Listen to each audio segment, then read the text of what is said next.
We're always encouraging our clients to get Google reviews, and I wanted to go into a bit of detail about why, what the benefits are of them, and also how to go about getting them. So, first up, why put effort into getting these Google reviews? First of all, they help your search ranking in Google. They will improve it in your local area in particular. They're very visible. They stand out on the search page in the search results. They will increase clicks through to your website, and I'll show you why that is in a minute. And they create trust in people that don't know you. If you've got a number of five-star reviews, people can read through what other customers have said about you and get a feeling for what sort of company you are, the quality of your work, etc.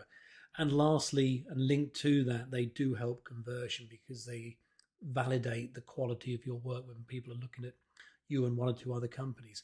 So, first of all, let's have a look at how they show up. So, this is a search for landscaping company. I've moved my location to Leicester just as an example here. The area where the reviews show up is here in the Google Maps 3 pack. They're very, very prominent. A lot of people, when they search something on Google, will scroll past the adverts, which are at the top here, and they'll come to this area. And in landscaping, garden design areas, we often want to use someone that's quite local to us. So we've got three companies here that are local to wherever I am when I'm searching. The reviews are very prominent on all of these. There's a line of text from a recent review, and then there's a button here to click to the website. Interestingly, it doesn't really matter whether you're the first review or the first listing or the third listing, because they're all getting a very prominent position. But what does matter is the average review out of 5 and the numbers of reviews, because if one of these has only got 1 and the other's got 50, chances are people are going to go to the one that's got 50. Also, if one of these has got a lower score, if it's only 3 or 4 out of 5, then it's likely to get ignored. You'll often find that the companies with the most reviews are the ones that are listed first in the search results. So if I come to all the companies here in local search, so these top 3 here, we've got between 40 and 90 reviews. If I scroll down, as I go low, we're getting down to people with a bit less. So we've got one with 2 there, 24, 34. That one's got none. This one's 26. That one's 2. So as you come down the rankings, you tend to find ones that have less reviews. There's always exceptions. So this company has got 90 reviews, but they're quite a long way down the listings, in part because they're here a bit out of the centre of Leicester. Just coming back to the actual reviews themselves, there's a couple of things to note here. One is, I'll just have a look at this first one.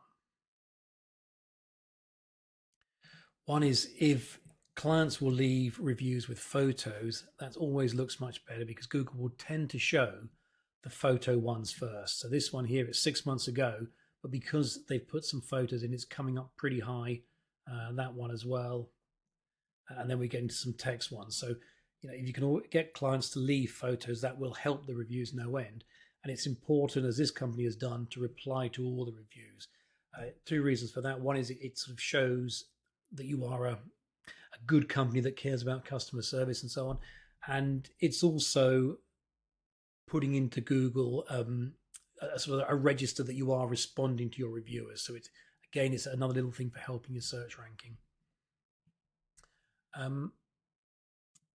In terms of how you go about getting reviews, one of the downsides to Google reviews is that you have to have a Google account to be able to leave one. Trustpilot are dead easy because anyone can leave a Trustpilot review, but with Google, you've got to have an account, and quite a lot of people don't have them. So there is a hurdle to overcome there. Having said that, we'll always favor them over Trustpilot because they have a real value, a real visibility and value to your business. So the way to get them are, first of all, to have a link straight to the page. So don't say to somebody, go on Google and leave me a review, because then what they're doing is they're searching for your company name. In this example, we've got Leicester Landscaping Company. We've also got Leicester Landscape Centre, so they may end up finding the wrong company. What you can do is get a link straight to your review page. So here's an example, one of our clients. When you log into your Google business profile, there's this button here, ask for reviews, and you can copy this link here and give that to people, and it will come straight into your review page. So it bypasses everything else, and they're here. They can click on the stars, they can write some text, they can add some photos, and it's all done. So it's a very sort of simple and easy way of doing it. So the first thing is to get a link to your review page. The second thing is how you go about asking for it. And the most obvious one is when you finish a project, to mention verbally to your customer, you know, you're happy with the work, and it'd be grateful if they would leave a review for you on Google. Ideally, leave them a card with a link to your review page. And the easiest way of doing that is with a QR code.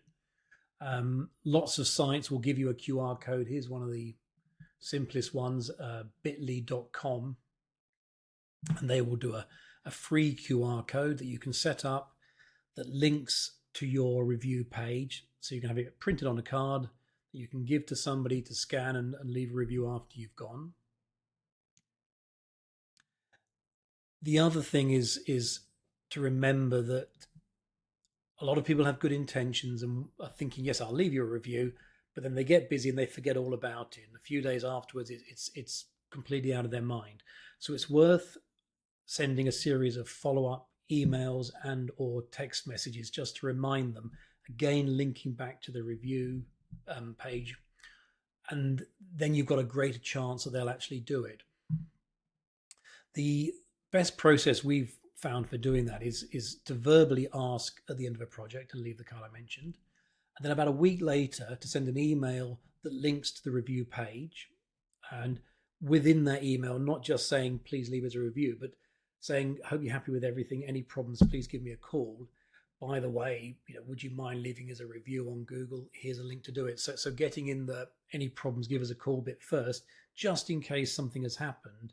You don't want them to leave a 4-star rather than a 5-star because there's something that you weren't aware of that you would have otherwise have sorted out.